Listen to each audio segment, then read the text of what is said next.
Shalom. Kita akan mendengarkan firman Tuhan untuk menghantarkan kita beraktivitas sepanjang hari ini. Marilah kita terlebih dahulu berdoa.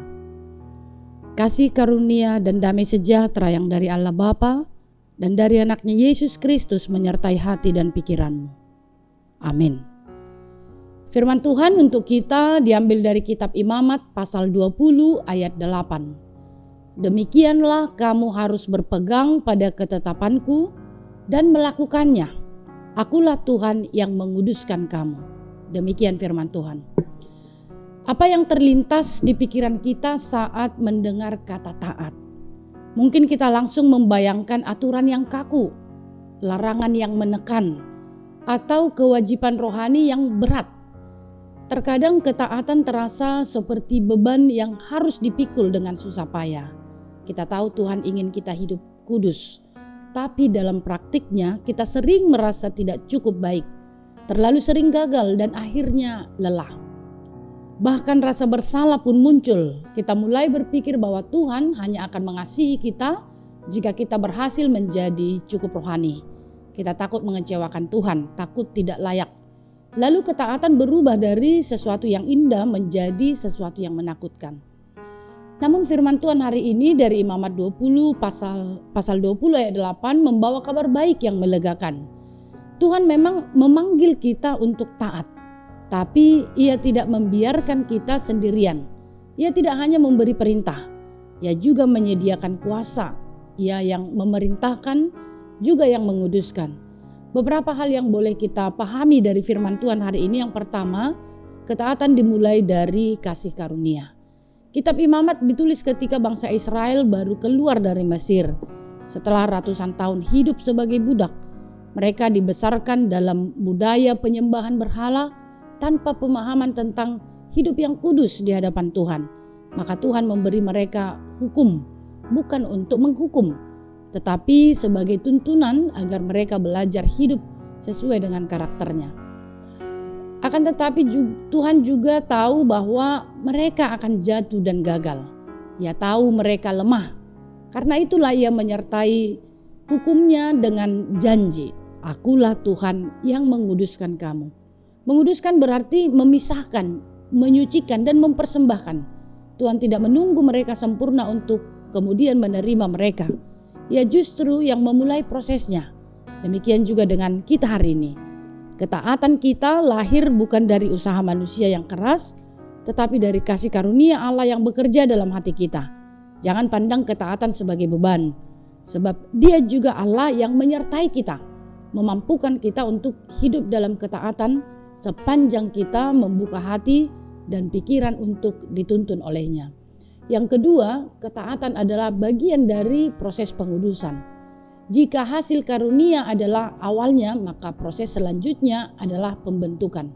Dalam dunia modern yang mendorong kita untuk hidup sesuai keinginan sendiri, ketaatan kepada firman Tuhan seringkali terasa aneh dan berat.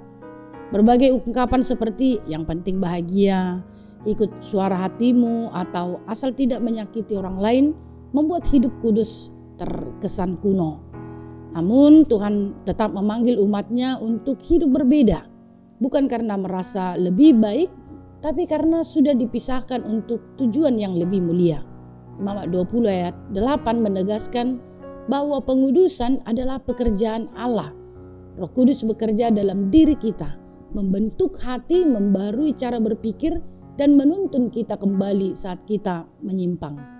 Contohnya seorang pegawai yang memilih tidak ikut rekan-rekannya dalam korupsi kecil meski resikonya dikucilkan, atau seorang mahasiswa yang tetap jujur saat ujian meski orang lain menyontek.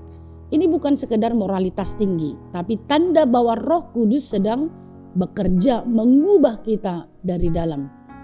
Juga ketika kita tidak mau ikut-ikutan dengan gaya hidup yang menyimpang, itu berarti kita mau dituntun oleh Tuhan. Yang ketiga, ketaatan menyatakan identitas kita.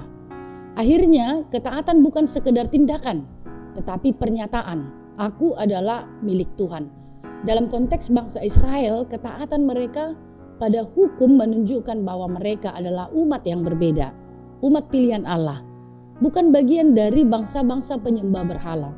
Begitu pula kita, ketaatan kepada firman Tuhan bukanlah sekedar kewajiban moral, tapi kesaksian hidup. Saat kita hidup benar di tengah dunia yang gelap, kita sedang menyatakan bahwa kita milik Kristus. Hidup kita menjadi terang dan petunjuk bagi orang lain. Bayangkan jika dalam keluarga, pekerjaan, atau media sosial, orang-orang bisa melihat kesetiaan, kesabaran, kejujuran, dan kasih dalam diri kita. Bukan karena kita hebat, tapi karena Allah yang menguduskan kita sedang menyatakan kasih-Nya melalui kita. Akhirnya taat bukanlah beban, tapi bukti kasih-Nya. Hari ini Tuhan tidak hanya memanggil kita untuk taat, Dia juga mengingatkan bahwa ketaatan itu lahir dari kasih-Nya, bukan dari tekanan. Kita tidak dipanggil untuk membuktikan diri agar dikasihi, tapi justru karena sudah dikasihi, maka kita mau taat. Tuhan yang sama yang memanggil kita adalah Tuhan yang juga akan memampukan kita. Ia tahu kita lemah, Ia tahu kita pernah gagal, tapi Ia juga setia untuk membentuk, membimbing, dan menyucikan kita hari demi hari. Mari hidup dalam ketaatan, bukan karena beban, tapi karena kasih. Karena kita tahu Tuhan tidak hanya memberi perintah, Dia sendiri yang menguduskan kita. Ia akan selalu mengarahkan kita kembali ke jalan kebenaran. Untuk itu mari bukalah hati dan buka pikiran untuk menjadi orang yang taat. Amin. Kita berdoa. Terima kasih ya Bapa untuk firman yang boleh menyapa kami pada pagi hari ini.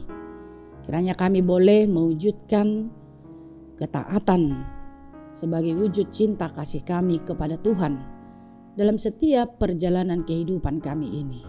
Meskipun banyak tantangan, banyak godaan yang harus kami hadapi, tetapi kami percaya dengan kasih karunia Tuhan yang memampukan kami melalui Roh Kudus-Mu, kami akan menjadi orang-orang yang taat dalam setiap waktu yang Tuhan berikan kepada kami. Engkau berkati seluruh jemaat-Mu, mulai dari anak sekolah minggu hingga lansia, dalam setiap aktivitas mereka. Kiranya Engkau tambahkan kesehatan, Engkau tambahkan hikmat, Engkau tambahkan semangat, sehingga mereka dimampukan untuk melakukan yang terbaik dan menjadi saksi Tuhan di tengah-tengah kehidupan mereka masing-masing.